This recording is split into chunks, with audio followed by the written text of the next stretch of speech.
Vous êtes-vous déjà demandé comment se font les crayons de couleur que vous utilisiez à l'école? Ces petits cylindres de bois qui remplissaient vos dessins de vie cachent une histoire fascinante et un processus plus complexe que vous ne l'imaginez. Chaque année, plus de 14 000 milliards de crayons sont fabriqués dans le monde. Une bonne partie d'entre eux sont des crayons de couleur. Mais d'où vient cette couleur? Comment la mettons à l'intérieur du crayon? Et le plus curieux, comment fait-on pour que chaque trait soit si doux et vibrant? Dans cette vidéo, nous vous emmènerons au cœur d'une usine de crayons de couleur. Vous verrez des machines qui semblent venues du futur et des techniques nées il y a plus de 200 ans. Mais avant d'entrer dans l'usine, reculons un peu.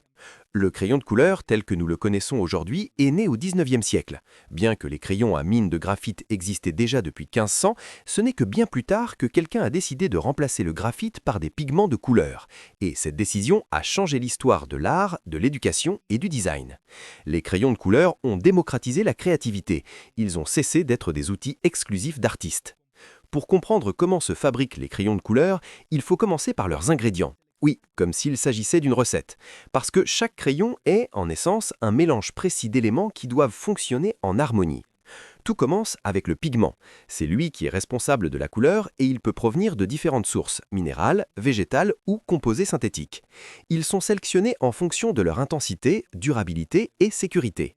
Un rouge vibrant, un bleu profond ou un vert brillant ne sont pas le fruit du hasard. Ce sont le résultat d'une formule bien soignée. Mais le pigment ne peut pas travailler seul. Pour que la couleur adhère au papier, il faut un liant. Le plus commun est la cire, spécialement la cire de paraffine. Celle-ci agit comme une colle qui maintient le pigment uni et permet qu'il glisse avec douceur sur le papier. On ajoute également des additifs comme des huiles ou des graisses qui améliorent la texture et évitent que la mine ne se casse facilement. La combinaison de tous ces matériaux se fait dans de grandes mixeuses industrielles où chaque ingrédient est mesuré avec une précision millimétrique. Une petite erreur dans les proportions peut changer complètement la qualité du crayon. De plus, la proportion de pigment et de cire déterminera l'intensité de la couleur et la douceur du trait. Un crayon avec plus de cire sera plus doux, mais peut être moins couvrant.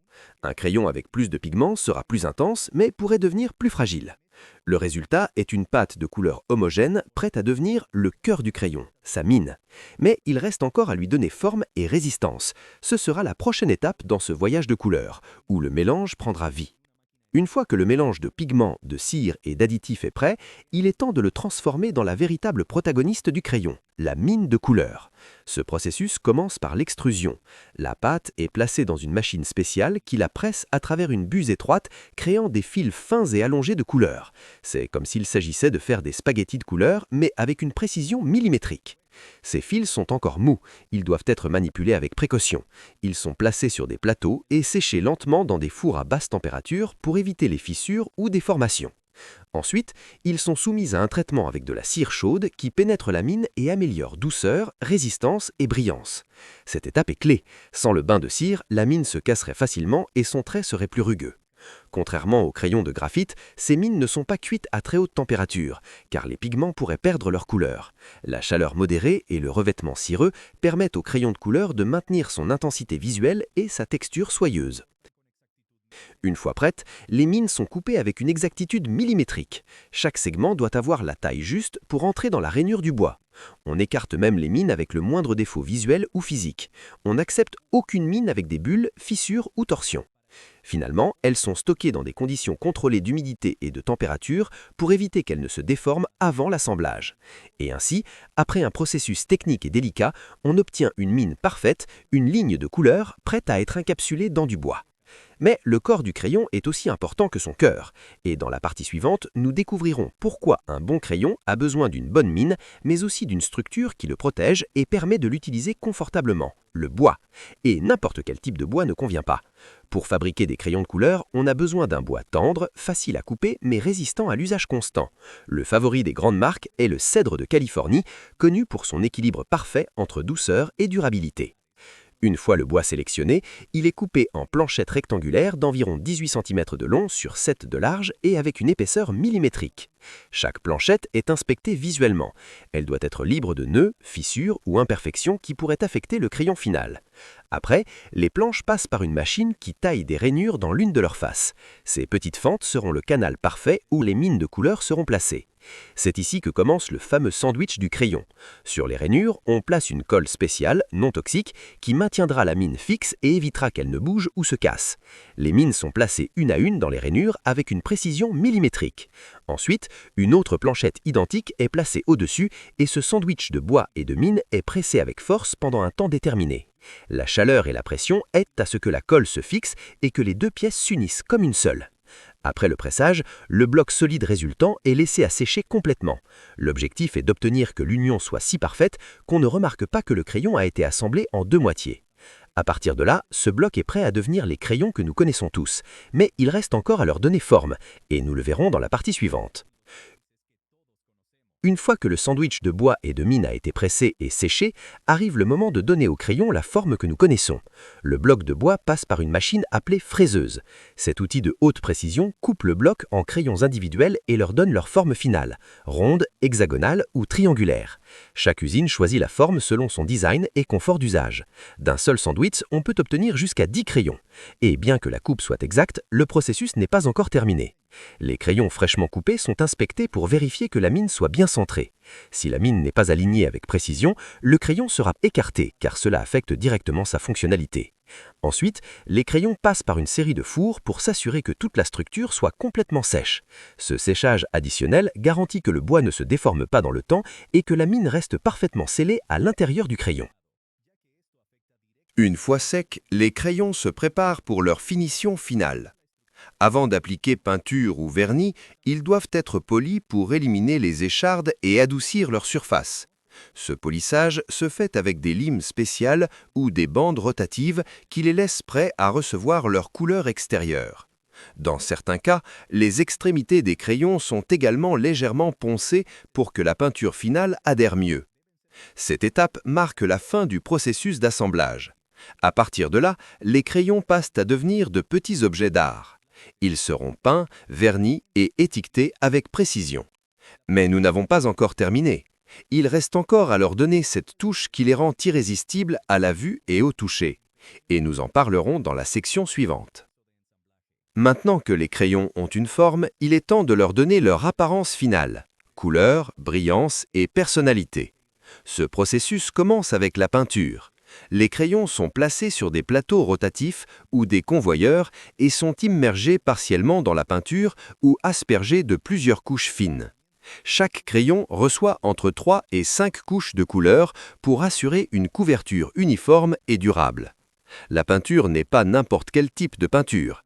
Elle doit être non toxique, résistante à l'usure et compatible avec le bois. Beaucoup de marques utilisent des peintures à base d'eau spécialement formulées pour qu'elles ne représentent aucun risque si le crayon entre en contact avec la bouche. Après la peinture, on applique une couche finale de vernis transparent. Ce vernis scelle le travail, protège la couleur et donne cette finition brillante si caractéristique.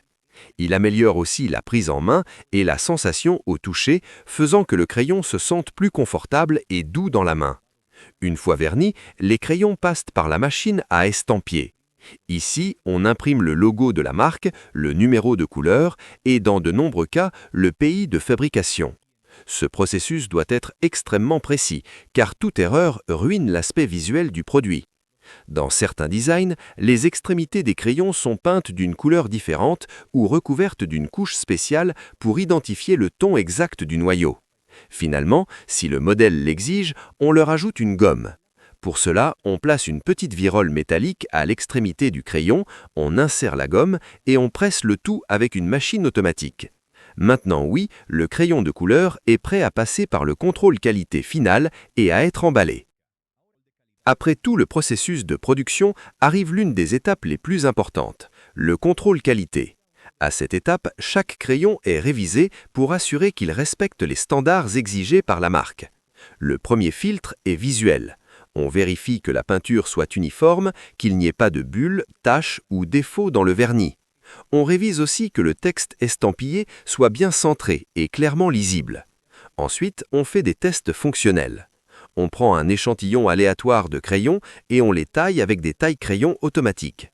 La mine doit s'affûter avec facilité et sans se casser. Après, on teste le trait. La couleur doit être uniforme, douce et sans tache. Ces tests sont clés pour assurer que le crayon offre une bonne expérience à l'utilisateur final. Un crayon qui n'écrit pas bien ou dont la mine se casse facilement n'arrivera jamais dans les magasins. Une fois tous les tests surmontés, les crayons passent à la zone d'emballage. Ici, une machine regroupe les crayons par ton ou collection selon le produit final, boîte scolaire, kit pour artistes ou édition limitée. Chaque ensemble est placé soigneusement dans des étuis en carton ou plastique. Certains emballages sont simples et fonctionnels, d'autres sont de véritables pièces de design pensées pour se démarquer sur l'étagère. Finalement, les étuis sont scellés, étiquetés et préparés pour leur distribution. De là, ils voyageront vers des magasins, écoles et foyers partout dans le monde. Et ainsi, depuis les matières premières comme les pigments et le bois, jusqu'au produit final emballé, le crayon de couleur a parcouru un processus fascinant et méticuleux. Mais avant de fermer ce voyage, il reste un chapitre spécial, l'impact de ce petit outil dans l'histoire humaine. Bien que nous le négligions souvent, le crayon de couleur, depuis son invention, il a permis à de millions de personnes de pouvoir s'exprimer sans avoir besoin de technologies complexes. Les crayons de couleur ont démocratisé l'art, ils se sont cessés d'être seulement pour les professionnels et sont devenus le premier contact avec la couleur pour de millions d'enfants. Ils ont été essentiels dans les écoles du monde entier, favorisant l'imagination, la motricité fine et la communication visuelle. Ils ont aussi révolutionné le design graphique, l'architecture, la mode et l'illustration. De plus, leur faible coût et leur portabilité les ont convertis en compagnons pour les étudiants, artistes, designers et rêveurs. À une époque où tout est digital, le crayon de couleur reste un symbole de liberté créative. Petit, silencieux, mais puissant. Le crayon de couleur a laissé une empreinte indélébile dans notre histoire.